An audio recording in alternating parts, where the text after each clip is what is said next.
The climate change controversy slowly coming back on the American outrage menu. The other Westmore, spineless, rudderless, you vetoed the most important climate bill in Maryland. Climate emergency. I gotta say, I think we're all just really looking at it wrong. Now consider this, there are people that believe that there are alien life forms secretly visiting our planet, or even just out in the open visiting it from other dimensions or other solar systems. Also believe that the idea that petroleum products are poisoning us and our Earth is nothing more than a conspiracy and a money grab. In terms of people panicking, when did CO2... Look, I mean, the energy sector involved trillions of dollars.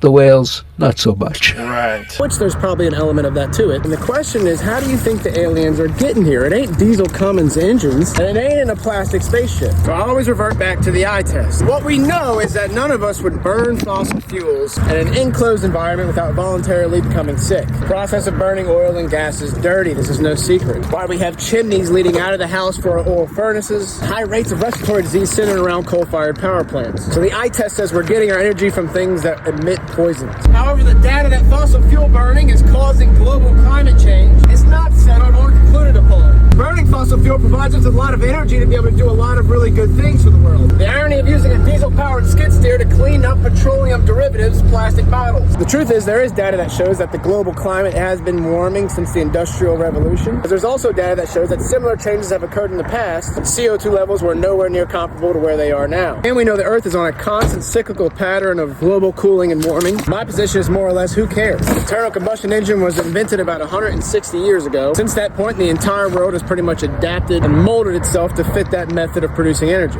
Whether or not you believe the result has created a warmer Earth, secondary to the fact that we should be beyond burning sludge we pull out of the ground for our primary source of energy. We should just be advancing as a society away from a dirty, rudimentary form of energy to a cleaner, cheaper, dare I say, maybe even free form of energy. The closest thing we have going now would be nuclear, but I think that technological advancement into that different energy source is yet to be found. But in order to find it, we'd have to put our money and support behind the research and development of such technologies and stop sinking our teeth into and blindly defending the petroleum industry. You remove the climate change crisis theory from the equation, just look at it from the standpoint of advancing our society and world. I think we'd all come to that same conclusion.